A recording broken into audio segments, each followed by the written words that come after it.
terutama saat ini gitu kan, banyak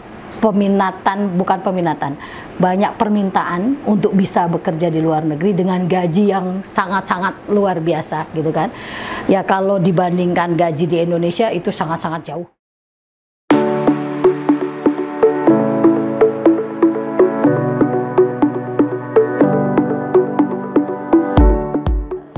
Nama saya Aliana Dewi, saat ini saya bekerja di Universitas Binawan.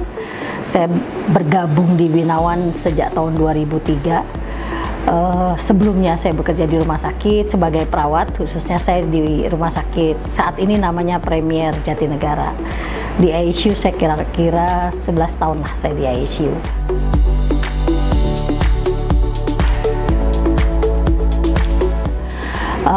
Kalau saya lihat prospek untuk menjadi perawat gitu kan, itu prospeknya tuh sangat bagus, terutama saat ini gitu kan.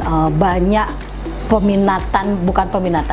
banyak permintaan untuk bisa bekerja di luar negeri dengan gaji yang sangat-sangat luar biasa gitu kan. Ya kalau dibandingkan gaji di Indonesia itu sangat-sangat jauh gitu intinya. Dan kalau nanti lulusan baik keperawatan maupun kebidanan, kebetulan saat ini juga di Universitas Binawan ada sarjana untuk S1 kebidanan. Nah, bedanya Binawan mungkin dengan universitas yang lain baik untuk keperawatan maupun kebidanan, kita memang berstandar internasional. Memang itu semua yang dipelajari, dan mahasiswa kita dari semester awal sudah mengikuti untuk bahasa Inggris, dan diharapkan nanti mereka lulus sudah mendapat standarnya B2 atau dilihat setara TOEFL 550 untuk mahasiswa. Jadi mereka dan kita memang di Binawan ini ada Binawan inti utama yang bisa menyalurkan lulusan kita untuk bisa bekerja ke luar negeri. Dan kebidanan, prospek kebidanan saat ini kita juga sedang berusaha untuk bisa kerjasama dengan Leeds University di Inggris untuk meningkatkan supaya kebidanan kita ini nanti lulusannya bisa berstandar internasional yang bisa diakui untuk bisa bekerja di luar. Baik keperawatan maupun kebidanan, untuk prospek kedepannya bekerja itu mereka bisa tidak hanya di sektor kesehatan kalau mereka mau gitu kan intinya. Mereka nanti bisa ke pendidikan atau mereka nanti bisa menjadi entrepreneur gitu, itu bisa mereka tempuh gitu intinya.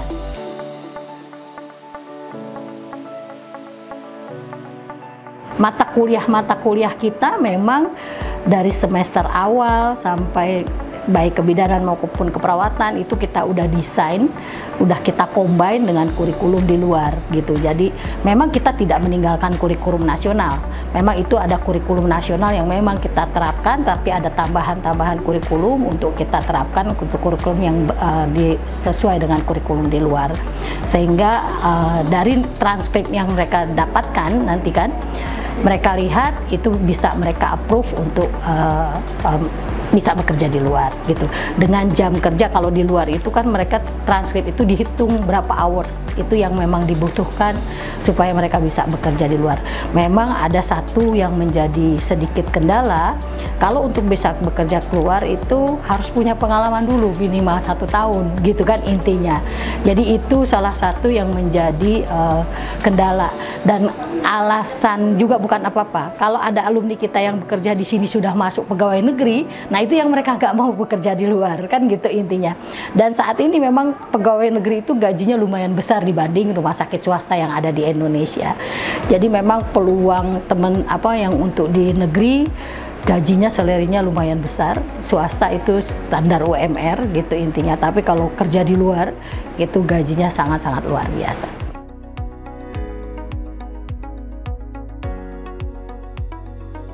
Oke, kalau di profesi nurse itu memang praktek ya selama 1 tahun. Itu nanti mereka berpindah dari satu satu gerbong, istilahnya kita membahasakannya gerbong. Jadi dari satu mata ajar ke mata ajar yang lain, itu misalkan contoh di ruang anak ada kurang lebih 3 minggu, nanti di ruang kebidanan maternitas itu nanti 3 minggu. Nah itu nanti akan berkesinambungan terus ya sampai dengan selama 1 tahun gitu. Dan mostly di lahan praktek. Kalau untuk yang sarjana keperawatan itu di kelas, di laboratorium, dan ada beberapa SKS untuk pengenalan dia di lahan praktek gitu. Jadi sudah apa ya istilahnya early exposure untuk kegiatan di lahan praktik itu sudah ada sejak sarjana keperawatan. Pendidikan keperawatan itu ada 2 tahap, ada di sarjananya dan profesinya. Jadi ketika tahap sarjana selesai mendapatkan gelar S.Kerp itu tidak otomatis bisa bekerja, karena harus menyelesaikan dulu profesi nurse gitu. Nah, selama 1 tahun.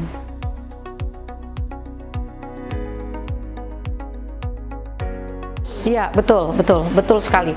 Jadi ketika sudah melaksanakan istilahnya menyelesaikan mata ajar di tahap profesi, itu nanti di end-nya mereka harus preparation untuk UKOM, uji kompetensi nasional. Nah, uji kompetensi nasional masih CBT ya, berbasis menggunakan computer base gitu ya. Jadi masih apa ya istilahnya ya, masih belum praktek ya. Masih untuk sementara ini yang secara nasional itu masih menggunakan CBT. Dan itu ketika lulus UKOM nanti mendapatkan sertifikat. Nah, sertifikat itu yang digunakan untuk apply STR, surat tanda registrasi gitu. Jadi untuk apply STR yang akhirnya dapat license tadi gitu. Jadi setelah itu bisa untuk apply bekerja di rumah sakit.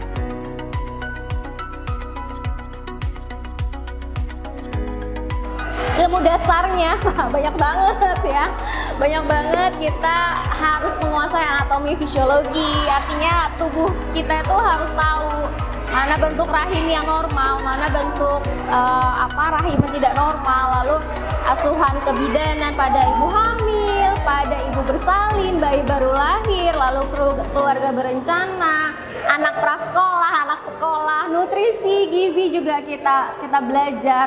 Ilmu-ilmu seperti biokimia dasar, fisika dasar pun kita juga belajar. Dan kalau di Binawan sendiri sebetulnya ada kekhususan. Jadi kalau di prodi kebidanan di Binawan itu ada yang namanya kita menganut respectful midwifery care. Artinya bagaimana kita menciptakan seorang bidan yang sangat respect to perempuan, pada perempuan, artinya menghormati otonomi perempuan, tidak membeda-bedakan status, lalu menyentuh perempuan dengan adil, lalu menempatkan intervensi yang semestinya ditempatkan. Bukan anti intervensi medis ya, artinya kalau memang bedah sesar diperlukan, ya kita akan melakukan bedah sesar, tapi tidak semerta-merta salah menempatkan intervensi medis tersebut gitu.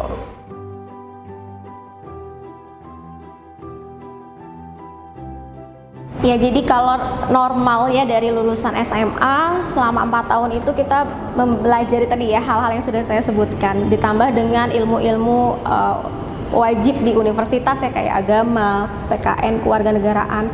Lalu kalau kita juga membekali mahasiswanya dengan bahasa Inggris sehingga nanti teman-teman bidan juga bisa berkiprah di luar negeri seperti yang tadi sudah disampaikan. Banyak sekali tawaran untuk menjadi bidan di luar negeri, namun kita dari Indonesia tidak bisa membuat ya, artinya tidak bisa menyediakan SDM yang unggul. Artinya bukan hanya cakap menjadi bidan, tapi cakap berkomunikasi dengan menggunakan bahasa Inggris gitu.